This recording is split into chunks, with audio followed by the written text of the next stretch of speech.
Hey guys, welcome back to my channel. Today I'm going to show you how you can wax and tint your own eyebrows at home.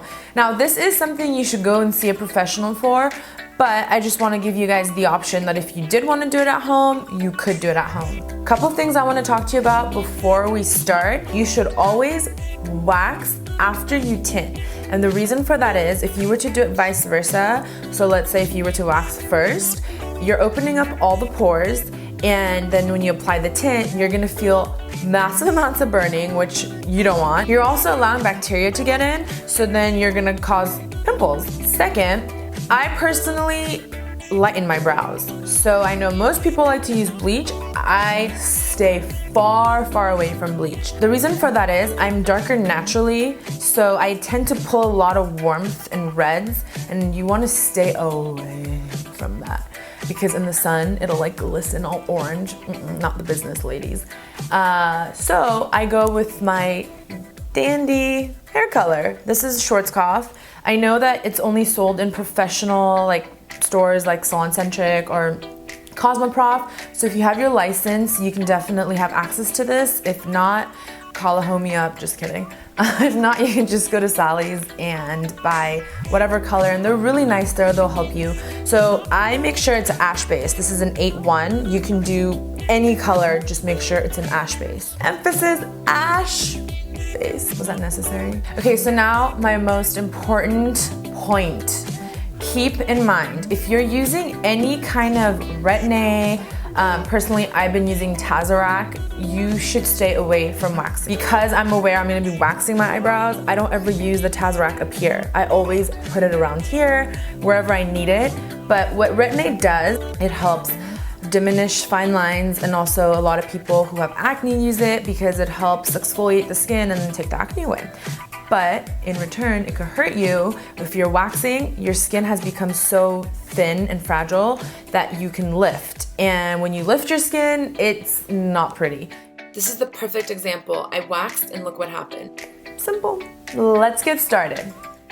What we're gonna need: cotton pads, Q-tips, disposable wands, satin cleanser, peroxide, and your hair color of choice. I'm gonna start wiping down my brows with a cotton pad that already has some satin cleanser on it. Take a good look. This is as bushy as it'll get. With this disposable wand, I'm gonna brush out my brows upwards. And then let's mix 20 volume developer with your hair color of choice. And again, with another disposable wand, I'm gonna apply that onto my brows. With this Q-tip, let's clean up around the brows because we don't want anything stained, aka your skin.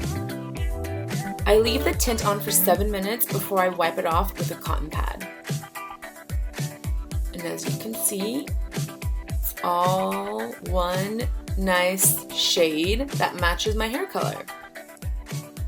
Now brush up the brows because we're gonna trim it.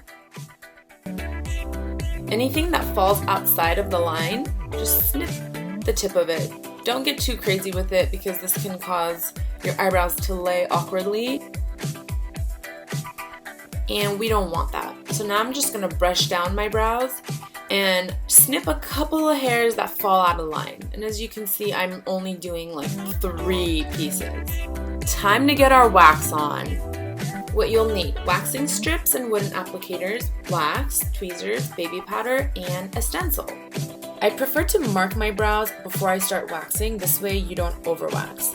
My first marks are going to be vertical, measuring from the side of my nose to the inner corner of the eyes upwards. And for the second set of marks, I'm going to just align the stick from the highest point of the nose to the middle of where your iris would be. So it's going to vary on everybody because we all have different shapes. And then for the third marks, align the stick from the outer corner of the nose to the outer corner of the eyes. I'm going to use the Anastasia Beverly Hills stencil in full arch and some dip brow to shape and kind of draw in exaggerated lines. This way I'm not going to overpluck or overwax, and I look a little crazy, but just keep watching. I'm going to apply some baby powder onto my brows. This will just help the wax to adhere better. And before we put any wax onto the brow, let's do a little patch test to make sure it's not hot because you don't want to burn yourself. Now let's apply the wax in the same direction of the hair growth. Take your time because you don't want to accidentally place the wax over hairs you do not want to be plucking. Trust me, that will not be fun. Rub the wax strip firmly in the same direction of your hair growth and then hold the skin taut and pull the opposite direction. Now I'm just going to repeat what I just did again, rubbing in the same direction of hair growth, pulling in the opposite direction. And do this until you have removed all the wax from the brow area. We're almost done. Let's just pluck all the hairs that the wax did not grab.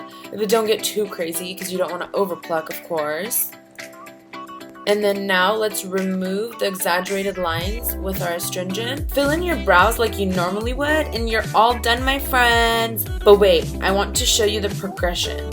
So here we have the eyebrow before we tinted and waxed. And this is the eyebrow after we've tinted and waxed. And now after you filled it in, you're all ready to go.